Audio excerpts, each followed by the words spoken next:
how are you all? I hope that you all are fitting fine. Children, as we have discussed in our previous class, the process of digestion with the help of a diagram, and you have made it very beautiful. Children, now to make it very much easier, to make it little bit easier, now we are going to discuss the same topic with the help of a flow chart, so that you can recall everything whatever we have studied in our previous class, right? We have discussed, we have seen the various structure, means whenever we eat food with the help of our mouth, and then when we chew it, then this food goes to the food pipe, and from the food pipe it goes to the stomach, then the small intestine, the large intestine, and ultimately the waste product is removed from our body. So to make it more easier, we are going to discuss this topic once again with the help of this flow chart. And I think then you will get to know it, then you will try to understand, get to understand it very much clearly. Just see, this is the first step in which what we do, we just intake food with the help of our mouth, where we chew it with the help of teeth, and here saliva, a fluid is present which is mainly secreted by salivary gland, and we have also seen the location of the salivary gland. Then what happens, this food mixes with the saliva and it becomes slippery, right? And children, one more thing I told you, that saliva begins digestion of carbohydrates. Means if we are eating simple carbohydrate rich food, then the digestion begins from our mouth, and here this saliva converts the carbohydrate into the simple sugar. For that I have given you one activity also. To perform that activity, you can get to know how the carbohydrate converts into the simple sugar. So basically the simple means the basic digestion starts from our mouth. From where it starts from the mouth. And the question is, which nutrient is digested in our mouth? That is carbohydrates, right? That is carbohydrates. So you will be able to find out the answers of number of questions also while doing this. Okay, children. So here you can see 2 or 3 questions we get to know that where is saliva present? Saliva is present in our mouth, right? From where digestion begins? Digestion begins in the mouth, right? Which nutrient is digested in our mouth? That is carbohydrate. Then what happens to it? When food becomes slippery, it goes down to the food pipe. Here the tongue helps to push the food down into the food pipe. Here what happens? This food pipe is a tubular structure, as we have seen, right? Then it takes food to the stomach. What is its function? It takes the food to the stomach. Simply it is a pathway which helps to take the food to the stomach. Then here one gland is also there. It is present slightly in the left side of the stomach that we have seen in the digestive system. Though this gland, what it does, it just produces digestive juice. As I told you that the name of this digestive juice is bile, and it is important for the digestion of fats. So here I will tell you how this liver, how this juice functions. Okay. Next, come to the stomach. What happens here? Food now comes to the stomach. Here, food changes into paste-like structure, right?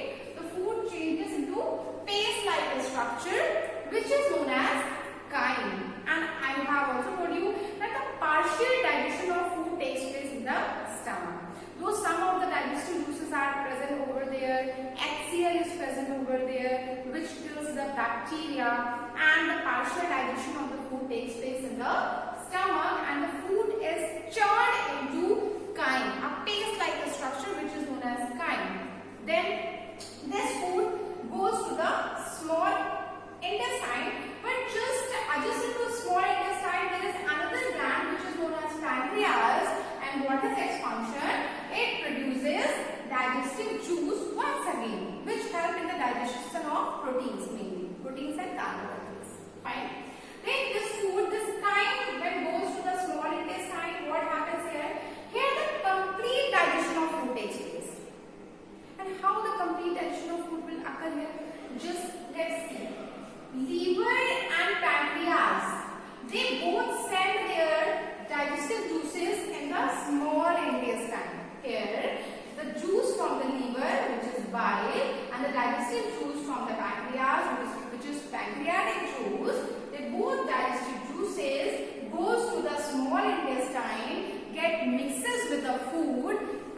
then the complete digestion of food takes place here, and the food is converted into simpler substances, that is glucose. Then in the same intestine, in the small intestine only, the absorption of useful substances takes place. So two things are happening here. You need to remind this, two things are happening here, that the complete digestion is taking place in the small intestine. Another thing, the absorption of useful substances is also taking place in the small intestine. And one more question by the children, where the juices, digestive juices from the liver and pancreas get mixed with the food. So they get mixed with the food in the small intestine, right? Then we come to the large intestine. What happens here? Large intestine में क्या होता है? Water is absorbed in the blood. Means the excess water is absorbed in the blood and the waste product is forwarded. ठीक है? Where it goes, the end of the large intestine is known as anus, right? The last opening of the large intestine is known as anus, from where the removal of waste products occur, right? Whatever waste is produced after the absorption of food, after the digestion of food, what happens? It is being removed from our body in the form of poop or feces, right? So this is how we get to know the complete process of digestive system with the help of this flow chart also. I think children now it is more clear to all of you. In case of any doubt, you can call me also. So just let's recall all these things once again, right? Just see how many questions you can get from here, right? First question, from where the food, from where the digestion starts or begins? Then from the mouth. Then which nutrient is digested in the mouth? That is carbohydrates. What is there in the mouth which digests the carbohydrate? That is saliva, right? The digestive enzymes are present in the saliva. Then what is food pipe? What is the function of food pipe? It takes food to the stomach, right? Which juice, which digestive juice is produced by liver? That is the bile. And one more thing I need to tell you children, that liver is the largest gland of our body also. So here we can write down here for your general knowledge that this is the largest gland of our body, right? It is the largest gland of our body which produces digestive juice, which is known as bile. So you can also answer the question that which gland produces bile? That is liver. Which gland produces bile? That is liver. Then this food goes to the stomach. Again we are getting one more question. In which part of the digestive system partial